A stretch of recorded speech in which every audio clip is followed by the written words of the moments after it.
The snow fell thick and quiet over New York, painting the city in a blanket of chilling white. The wind, a biting whisper between skyscrapers, carried a cold that seeped deep into the bone. Michael Reynolds, 32, the youngest CEO to conquer Wall Street, stepped out of his glass tower on Park Avenue. Usually he'd slide into his waiting luxury car, but tonight something was different. He waved off his driver, choosing instead to walk, letting the icy air clear his head of a tense, draining meeting. He walked a quiet block, polished leather shoes crunching on the snow, when a flickering street lamp caught his eye. Curled on a metal bench beneath the faded glow of an old bus stop was a tiny figure. A child. He slowed, his breath visible in the frigid air. She couldn't have been more than 4, huddled beneath a tattered coat far too big, a thin cotton dress beneath. Her cheeks were raw, lips tinged blue. She was asleep, or trying to be. Alarm surged through him. He crouched, gently touching her shoulder. "Do you have a home?" he asked softly. "It's freezing. Let me take you somewhere warm. Come with me." The little girl stirred, her eyes blinking open, startlingly clear, wide and calm. She looked at him with quiet trust, not fear. "My mommy went to look for dinner," she whispered, her voice small but steady. "But I'm not scared. You're here now. You're the miracle, right?" Michael froze. That word miracle did something to him. She'd said it like a fact, an obvious truth, as if she'd been waiting for him. In his world, only results mattered, but that one word from a child wrapped in frost shook him deeper than any investor ever could. She pulled a crumpled photograph from her old backpack. "This is my mommy," she said. "She said she'd be back before the snow covers my shoes. Can you wait with me until then?" Michael glanced down. Snow had already gathered on her worn sneakers, a twist in his chest. Without a word, he pulled off his heavy wool coat and gently wrapped it around her small shoulders. She sank into it instantly, like it was a blanket made of clouds. "What's your name?" he asked. "Laura," she murmured, nestling deeper. He just nodded, unsure what else to say. "Me and Mommy stay here sometimes," she added. "It's not that bad. The light helps me sleep." Michael looked around. No mother, no one, just wind and white silence. He wanted to call someone, anyone, but he didn't. Instead, he stayed. He sat there, his own jacket barely shielding him, as Laura relaxed beside him. "Do you really think I'm a miracle?" he asked, his voice barely audible above the wind. Laura nodded slowly. "Mommy says miracles are people who show up when no one else does." Michael stared at the falling snow, his breath shaky. For the first time in years, something cracked inside the ice he'd built around himself. He stayed, just a man and a little girl waiting in the snow, moments before her mother would return, changing everything. Ava pulled her scarf tighter as the wind howled through the alley beside the soup kitchen. Snow clung to her lashes. Her fingers were numb, and the small paper bag holding 2 containers of warm rice porridge and a single bread roll was already damp. Tonight's dinner for her and Laura. She walked quickly, every step heavy with fatigue. She'd been gone longer than usual, a line at the kitchen stretching around the block. But she had smiled, polite and patient, grateful for whatever they could give. Never beg, never demand, just survive. Ava, 28, a quiet dreamer who once cooked in a small bistro, had seen her world collapse when the pandemic hit. Unpaid bills, eviction, the bitter reality that even hard work could leave you homeless. Now she was just a mother, doing everything to shield her child from a world that had no place for them. Her steps quickened as she turned onto the block where the old bus stop stood, a place she'd scouted carefully, near a hospital, a security camera, a shelter. But the moment Ava rounded the corner, she froze. A man sat on the bench beside Laura. He wasn't holding her, but he was close, too close. His expensive wool coat was wrapped around her tiny frame. Laura was sitting upright, listening intently, hands bundled inside the sleeves. He was speaking softly, a low, warm, steady voice, almost a lullaby. Ava's heart pounded. She dropped the bag, bolted forward, scooping Laura into her arms, pulling her close, shielding her instinctively. "Laura." She cried, her voice sharp with panic. The man stood quickly, hands rising, palms open. "I'm not here to hurt her," he said calmly. "I was just sitting with her. She was alone, cold." Ava backed up, scanning his face. Clean-shaven, young, serious, unfamiliar, no malice but no trust either.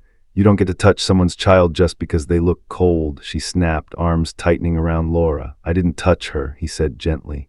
"I gave her my coat and sat with her." She told me you were coming back. I was going to wait. Laura stirred in her arms, smiling sleepily. Mommy, he's nice. He stayed with me. He's warm like cocoa.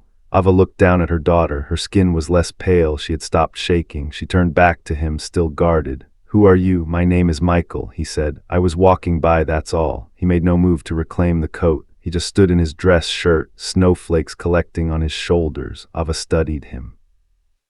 His eyes were steady, not predatory, not empty, just tired like hers. Still, she said nothing. I can leave if you want, he offered, but maybe you could keep the coat for her just tonight. Ava looked at the thick wool, saw how Laura curled into its warmth. She exhaled. No, she said, you can stay for now, just don't try anything. I won't. Michael nodded, his voice quiet. I get it. He sat back down at a respectful distance. Ava hesitated, then sat beside him, Laura resting in her lap between them. The snow kept falling. For a while no one spoke. Then almost reluctantly, Ava said, we stay here sometimes. It's safer than other places. Michael nodded. She said that. Ava looked at him sideways. You really just sat with her. He met her gaze. No child should be that alone, not in this kind of cold. For the first time in a long time, Ava didn't feel quite so alone on that bench. Ava sat, arms wrapped tightly around Laura, her body a barrier. Though her voice had softened, her posture remained tense. Michael, still a short distance away on the icy bench, didn't push. He simply waited, calm, quiet, present. The snow continued to fall, blanketing the sidewalk in silence. After a while, Ava glanced at him again. Thank you, she said cautiously, for staying. Michael gave a slight nod. No thanks needed. I just didn't want her to be alone. Ava lowered her gaze. It's kind of you, but kind usually comes with a price. I've learned that. Michael tilted his head. Not always. Ava didn't answer. Her arms tightened around Laura as if shielding her from more than just the cold. Michael hesitated, then spoke again. I'm staying at a hotel nearby. It's warm, clean. You and your daughter could stay the night there. Just one night. You'd be safer than here. Ava looked at him sharply. And then what? We wake up with a bill we can't pay, or worse, owe you something else. Michael didn't flinch. You wouldn't owe me anything. She let out a bitter, quiet laugh. That's what they all say, nothing is free. Michael didn't argue. Instead, he looked down at his own hands, then back at her. You're right to be careful, I respect that. He stood, brushing snow from his sleeves. There's a budget motel about 4 blocks from here. No one will bother you there. I'll take you, pay for the night anonymously. After that, you decide what's next. Ava narrowed her eyes. Why would you do that?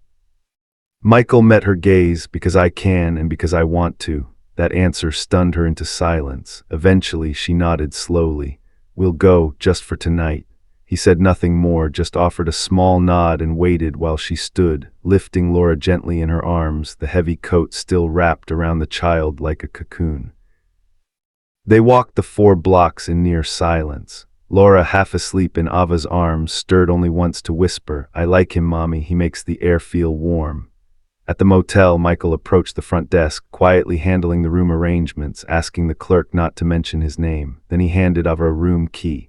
You'll be okay here, he said. She nodded. Thank you, truly. Michael turned to leave, but paused. He felt a small tug at his sleeve. Laura stood there, eyes wide, her voice a whisper.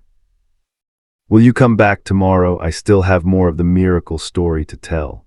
Michael felt his chest tighten. He crouched slightly to meet her eye level. I'll try, he said softly. I'd like to hear it. She smiled, satisfied, then ran back to her mother's side. Michael stepped outside. The snow had slowed and the city shimmered in quiet white. He stood there for a long moment, unsure of what he was feeling. For years, everything he did had been driven by strategy, by logic, by numbers. But tonight, he had acted on something else, something he hadn't trusted in a long time, his heart. And it had led him here to a stranger, a little girl. A miracle story not yet finished. For the first time in what felt like forever, Michael didn't want to walk away. Michael sat in his office the next morning, coffee going cold. His mind was nowhere near quarterly reports or board meetings. He couldn't stop thinking about the woman and child from the night before. There had been something about Ava, quiet but unwavering, a strength that commanded respect. She had every reason to break down, to beg, to surrender, but she hadn't. Michael couldn't shake the image of her sitting silently on that bench, shoulders squared against the wind, holding her daughter like a shield. Without fully understanding why, he called his assistant. I need some discreet background work, he said. Her name's Ava, mid to late 20s, has a daughter named Laura. I think she worked in food service. No police involvement, just who she is." His assistant didn't ask questions. That afternoon, a simple file arrived in his inbox. Ava Bennett, 28, former line cook at a Brooklyn family restaurant that shut down during the pandemic. No criminal record, one eviction, currently unlisted, known to frequent soup kitchens and shelters. She'd been clean her whole life, and still, the world had swept her into the margins. Michael closed the file, leaning back in silence. The next evening, instead of returning home, he went to the downtown community kitchen, quietly funded by one of his company's charity arms. He stood near the entrance, coat collar pulled up, watching through the frosted glass. Inside, Ava was working. She wore a borrowed apron and a too-large sweater, her hair tied back loosely. She moved with practiced ease, chopping vegetables, stirring a massive pot of stew, ladling bowls with care. But it wasn't just the skill, it was the grace. She greeted each person with a nod or a small smile, washing her hands between every step, serving everyone before even thinking about herself. Later, when the trays were emptied and the kitchen quieted, Ava sat on a crate in the back, sipping lukewarm tea. Michael stepped inside, startling her. "I'm sorry," he said. "Didn't mean to interrupt." Ava set her cup down, cautious. "What are you doing here?" "I support this place," he said simply. Quietly, "I wanted to see how it's being used." She raised an eyebrow. "And now you've seen." Michael hesitated. "You're good at this." "I used to cook," she replied, "before all of this." "I could help," he offered. "Get you a small stipend, make it official, nothing big but steady." Ava shook her head. "I'm not asking for charity." "It's not charity," Michael said. "It's recognizing value." She looked at him for a long time, then nodded. "Okay, I'll cook, but only if I do it on my terms." That night, she stayed late to prep. Michael lingered nearby, pretending to check his phone, but really just watching her work. It was calming, like watching someone restore order in a chaotic world, one simmering pot at a time. Later, as she left through the back door, he followed at a respectful distance. She didn't go straight home. Instead, she walked 2 blocks, turned a corner, and approached a figure slumped near the alley. An older man hunched beneath a ripped blanket, shivering violently. Ava knelt beside him, whispered something Michael couldn't hear, then pulled a small container from her tote. Leftovers. She gently placed it in the man's hands, then without hesitation shrugged off her coat and wrapped it around his shoulders. Michael stopped walking, half hidden by snow, watching her. "People shouldn't DMN cold," Ava murmured, adjusting the coat. "Not even if they made mistakes." Michael didn't speak, didn't move. He just stared at her, the care in her voice, the steadiness of her touch, the unshakable humanity she gave so freely. And in that moment, for the first time in a very long time, Michael thought of his mother. She had been a nurse, tender, selfless, always the first to sit beside a patient no one else wanted to touch. She had DMN too young. But here, Michael saw that same soul reflected in a woman sitting on cold pavement beside a forgotten man. Ava didn't know she was being watched. And Michael knew he couldn't stay silent anymore, not in his heart. He had come here curious. He was now something else entirely, moved. Winter deepened in the city, but Michael found himself stepping out into the cold more often than ever before. It started one evening as Ava packed leftover food. "Do you mind if I join you?" Michael offered quietly. "To deliver these," he added, lifting one of the bags. Ava hesitated, then handed him a box. "You'll need gloves and maybe some humility." From that night on, it became a ritual. Each evening after the kitchen closed, they loaded small meals and walked together through alleys, subway entrances, forgotten corners where people slept in doorways and under stairwells. Many never dared enter the soup kitchen out of shame or fear, but Ava found them anyway. Michael followed, watching as she knelt without hesitation in slush and snow, placed food down with both hands, and looked the recipient in the eyes. "Always in the eyes," she said. "Thank you." Even when she gave, it struck him deeply. It wasn't pity she gave, it was dignity. One night, as they walked down a narrow back alley, Michael finally asked, "Why do you always look at them like that, even when they won't look back?" Ava paused. "Because someone needs to. I want them to know I see them, that they're still human." Michael just nodded, a quiet respect growing heavier inside him. As the days passed, their conversations deepened.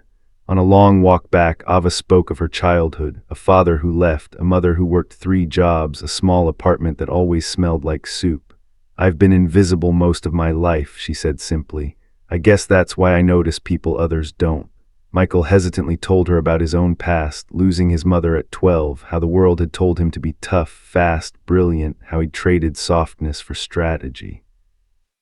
He spoke of his success with a detached tone, like reading someone else's resume. "You built an empire," Ava said quietly, "but maybe you needed something to come home to." They shared their first true laughter not long after. In the warm, amber-lit kitchen as they scrubbed trays, Michael accidentally spread water across the table. Ava yelped, tossing a dish towel at him. Laura, sitting nearby with her crayons, giggled uncontrollably. "You're terrible at cleaning," Ava said through her laugh. "Shocking, I know," he replied. "I've only ever cleaned up market crashes." That night, Laura hugged him tightly on the way out. "Good night, Mr. Snowman." "Snowman?" Michael asked, amused. Laura grinned. "Because you came with the snow and you always bring the minty candy." He reached into his pocket and handed her a peppermint. "Then I suppose I must live up to the name."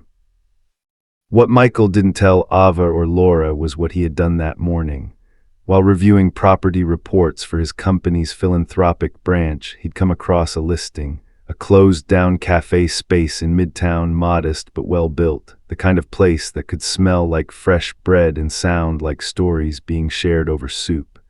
Without fanfare, he bought it under the foundation's name. That evening, as Ava spoke of how she missed cooking for real, not just ladling out stew, he imagined her in that space, her and Laura, a stove warm with purpose, a chalkboard menu in her careful handwriting, the clatter of dishes, laughter, and second chances. He didn't say a word, but in his heart the vision was already alive, and it had a name: the hearth. It happened on an ordinary afternoon. Ava had come early to prep for the evening. She was chopping carrots in the back when she heard a voice, Michael's voice. He was in the front hallway speaking on the phone. She hadn't meant to listen, hadn't even moved at first, but when she heard her name, her body froze. "We've finalized the purchase of the property. The hearth will open on schedule," Michael was saying. "And yes, keep the foundation's name on everything. No need to mention me. Ava still doesn't know." There was a pause, then his assistant's voice, quieter but clear. "You sure about this? It's a significant investment." Michael replied without hesitation. "She deserves it." The knife in Ava's hand dropped to the cutting board. She felt dizzy. Michael Reynolds, the name struck her fully now. Of course, she'd heard it before on headlines, in whispered admiration from volunteers, on the cover of a Forbes issue she'd seen years ago. The sharp-featured man with cold eyes and a $1 billion company. And he'd been here every day, quiet, smiling, warm, washing dishes, delivering food, lying. She stepped out of the kitchen just as Michael turned, ending the call. Their eyes met. She didn't speak. She didn't need to. His face paled. "Ava, wait, you lied to me," she said, her voice flat, trembling. "All this time I didn't lie," he said quickly. "I just didn't tell you everything. That's not better." He took a step closer. "I wasn't trying to trick you. I wanted to be real around you, not the title, not the name." She shook her head. "But it's not about the name, Michael. It's about why you came, why you helped, why you stayed." He opened his mouth, but she cut him off. "You made me feel like I mattered, like I earned it, but now I realize I was just a project, another one of your quiet little donations." "No," he said, his voice rough. "You're wrong. You were never a project. You were." "Don't," she said, stepping back. "You can give me all the money in the world, but don't take my dignity. Don't pretend I need you to survive." Her words struck him harder than he expected. Before he could reply, she had turned, pulled off her apron, and walked out. Michael stood in the empty kitchen for a long time. The sounds around him faded into static. She was gone, and it felt like something vital had been torn from him. That night he returned to his penthouse, a space filled with everything money could buy, but it had never felt emptier. The silence was suffocating. For the next 3 days, Michael drifted through work like a ghost. His staff noticed. Emails went unanswered. He canceled meetings. He stopped returning calls. And every morning he found himself walking the same route past the bus stop where they'd first met, hopping to see a small figure in a too-big coat. She was never there. He stopped by the kitchen, too, just to stand outside, just to listen. There was no laughter, no warmth, no Ava. He tried to reason with himself. This had been about helping, about kindness, about the hearth, but deep down he knew that wasn't the truth anymore. He hadn't stayed all those nights for charity. He hadn't watched her from the shadows just to feel useful. He had stayed because something in her steadiness had anchored him. He had fallen in love without even realizing it. And now that she was gone, everything that had once given his life shape, deals, mergers, numbers, felt like noise. One evening he loaded a bag of leftover meals himself and walked the route they used to take together, down familiar alleys, around frozen corners, past the steps of the old church where Ava used to leave extra blankets. He found no one. At the last stop, the quietest street of all, he stood alone beneath a flickering lamppost. The wind cut through his coat. Snow danced in the light like dust. He closed his eyes and remembered her voice. "I don't need to be saved. I need to feel like a person." Michael opened his eyes slowly, and then aloud to no one he whispered, "I didn't save her." He looked up at the sky, snow catching in his lashes. "She saved me." It wasn't her need that had changed him. It was her refusal to be defined by it, her quiet pride, her small, steady acts of care. He had fallen in love not because she needed him, but because she didn't, and he needed her. He needed the sound of her laughter echoing off kitchen walls. He needed Laura's peppermint sticky hugs. He needed the way Ava looked at people like they still mattered, even when the world had forgotten them. Michael Reynolds, the man who had everything, now knew what it meant to miss something so deeply it echoed. The kitchen buzzed with the soft clatter of pots and the low murmur of voices as volunteers prepared the evening's final round of meals. But when Michael walked through the door that night, everything seemed to still. He didn't speak. He didn't ask for permission. He simply walked to the far end of the room and sat down on the same stool where he used to try dishes beside her. The air smelled of ginger and broth. It reminded him of warmth, the kind that couldn't be bought. Around him, no one said anything. They knew who he was now, but tonight it didn't matter. Tonight he was just a man waiting for someone. Minutes passed, then Ava appeared. She stepped out from the back, holding a steaming bowl in her hands. Her hair was pulled back loosely, a few strands falling around her face. She walked slowly, her eyes fixed on him, unreadable. She said nothing as she placed the bowl on the counter in front of him. Not a greeting, not a smile, just "Eat. I added extra ginger. It's cold out." Michael looked up, locking eyes with her. He reached for the spoon, then paused. "I don't know when it started," he said quietly. "Maybe it was the night I saw you give your last bowl of soup to someone who couldn't meet your eyes. Or maybe it was when you laughed, even though I knew you hadn't slept. But somewhere along the way I stopped coming here to help." He held her gaze. "I came here because I needed you." Ava said nothing, but her lips trembled slightly and she blinked more than once. Michael continued, voice steady. "Now I don't know how to want things I can't control, but I know this: nothing else I eat tastes right anymore unless it's made by you." She looked away, then back at him. "Then don't leave again," she said softly. "I never needed someone to bring me miracles. I just needed someone who'd stay even when it's hard, especially then." Michael stood slowly, stepping closer, his voice lowering. "I'm staying, not out of guilt, not to save anyone, but because you. You are the one thing I didn't know I was missing." He reached out gently, resting his hand on the edge of the counter between them. "For the first time in my life," he said, "I have something to come home to." Ava said nothing. Instead, she placed her hand over his. Their fingers intertwined. No more explanations were needed. Behind them, Laura peeked from the doorway, a grin spreading across her face as she whispered, "Told you he'd come back, Mommy." The soup sat forgotten on the counter, steam rising in soft curls between them. But in that moment, neither one of them needed food to feel full. 1 year later, the snow returned to New York, but this time it felt softer, kinder. At the edge of the city, nestled between old buildings and new beginnings, stood Hearth Village, a community unlike any other.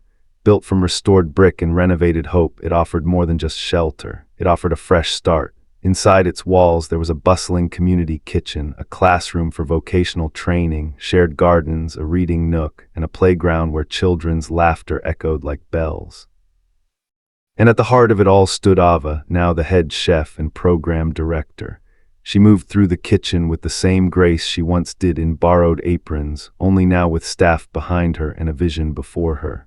Laura, now 5, wore a bright yellow sash labeled Ambassador of Smiles. She had taken the title very seriously, greeting every visitor, volunteer, and resident with her signature giggle and a handful of peppermints. On opening day, the small community hall overflowed with people. Donors, partners, former shelter residents, and families who had once called the streets home. Michael stepped onto the stage to speak, modestly dressed in a wool coat and open collar, eyes scanning the crowd. Just as he reached for the microphone, a blur of motion zipped past the side curtain. "Bait," Laura shouted, climbing the steps to join him, holding a toy microphone she had insisted on bringing. The crowd chuckled. Laura turned to the audience, standing proudly at Michael's side. "This is my dad," she said, beaming. "He's not a miracle. Everyone says he is, but he's not." Michael blinked, amused and slightly stunned. She continued, voice clear and strong for someone so small. "He's my dad now. I wished for him a long time ago and he came." The room filled with soft laughter, applause, and more than a few tears. From the side of the stage, Ava watched, one hand over her mouth, the other pressed gently to her chest. Her eyes glistened in the soft light. Michael turned to Laura, knelt beside her, and whispered, "You know what, kiddo? I think I wished for you too." The rest of the evening passed in joy and celebration. People danced, stories were shared, hands were held, and when the night grew quiet, the three of them returned to the small cottage near the hearth's garden, a home filled with wooden floors, bookshelves, spice jars, and the warmth of something earned, not given. It was Christmas Eve. In the kitchen, Ava sliced a spiced apple cake while Laura knelt on the windowsill, watching the sky for lanterns. Michael stood nearby, mug in hand, watching them with a gaze that held more than gratitude. It held peace. Outside, paper lanterns floated upward from Hearth Village, carrying wishes scribbled in childlike handwriting and crooked cursive. Laura called out, "I think that one's mine. I wished for more hugs." Michael wrapped his arms around both her and Ava, pulling them close as the warmth from the oven and the scent of cinnamon swirled around him. Ava leaned her head against his shoulder and whispered, "We used to wish for a miracle." Michael smiled gently, eyes on the sky. "But it turns out," he said, tightening his embrace, "you were the miracle I never dared to ask for." And beneath a sky filled with lanterns, laughter, and soft snow, their little family stood wrapped in light. Not just from the season, but from something deeper, love, home, and a future finally built on both.